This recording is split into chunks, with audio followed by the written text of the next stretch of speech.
of it all was Congresswoman Gabrielle Giffords, who attended a vigil last night to remember and to reflect as speculation swirls over her next step. Here's national correspondent Ben Tracy. I pledge allegiance to the flag. In Tucson Sunday night, Gabrielle Giffords did what nobody would have thought possible a year ago. With liberty and justice for all. Giffords' remarkable recovery was on full display, but she will soon need to make a decision about her political future.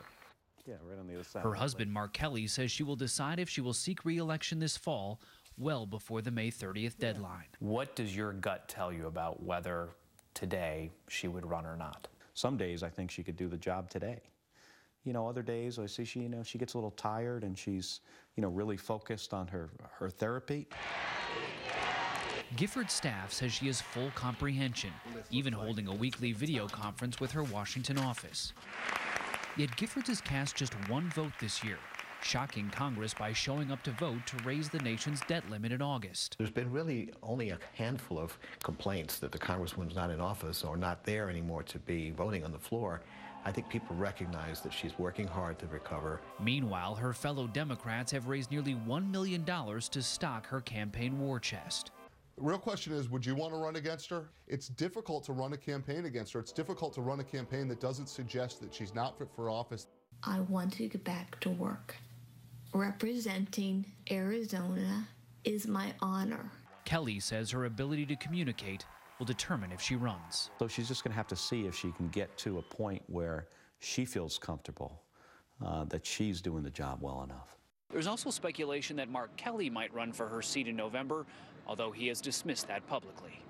Ben Tracy, CBS News, Tucson. Now let's take a look at a new book about President and Mrs. Obama that's causing quite a stir in Washington. It reveals a reported rift between First Lady Michelle Obama and some of the president's most senior advisors. We're pleased to have our chief White House correspondent, Norah O'Donnell, obtained a copy, and she has been talking with officials about it, and we're pleased to have her here. Good morning. Good morning. This is a pretty nice set. All right. Pretty we fancy like this. dig It's a good place center. to work, huh? Congratulations to both of you. Yeah, this is a big book that has just come out. I can tell you there was a lot of disagreement in the White House about whether they should even cooperate with this book. Now, while some top advisors did speak to the author, the Obamas themselves did not grant an interview, fearing that it would end up only in some gossipy details that might help sell books, but not help their image.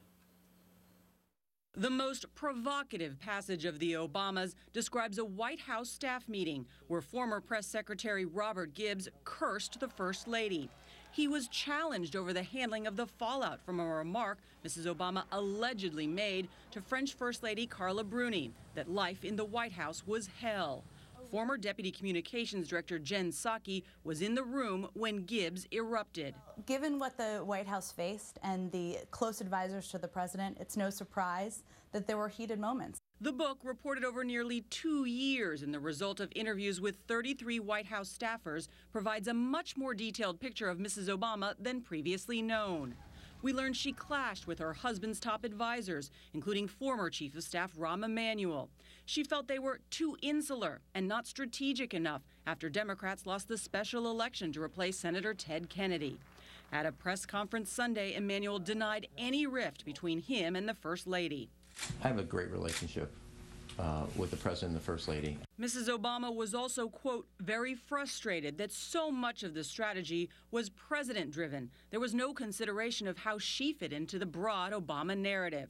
Every day is a very tense working environment, and you can have great collegiality, and that doesn't mean that people have exchanges and words. And then there were the unique pressures of being the nation's first African-American First Lady, quote, because everyone was waiting for a black woman to make a mistake. In an extremely candid moment in a speech in November, Mrs. Obama admitted it isn't always easy being First Lady. I mean, this is scary.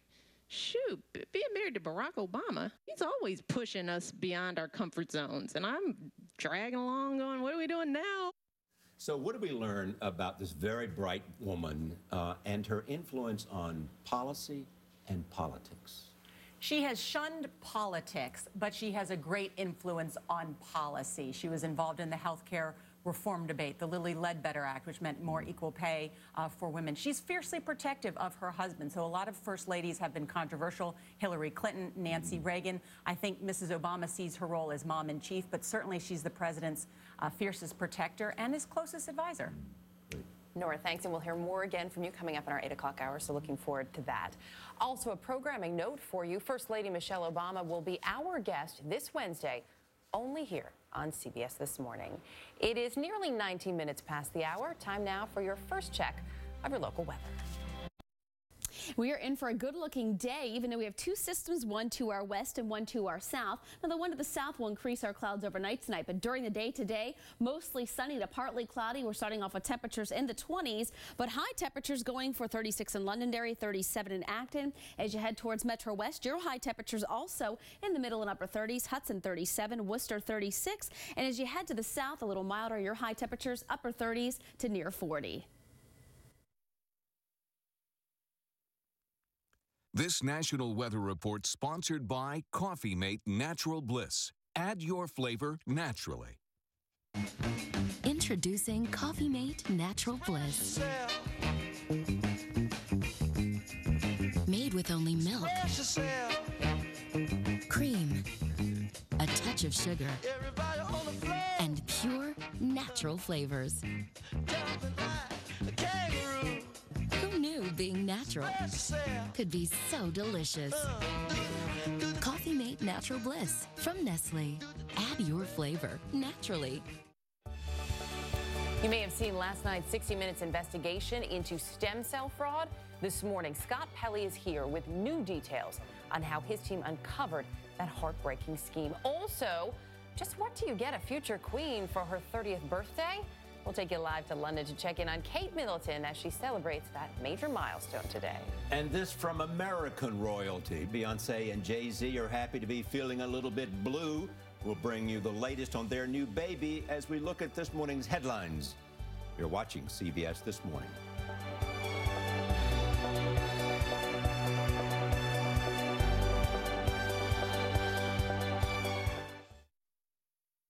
Hi, I'm Snuggle. Look, I get towels fluffy.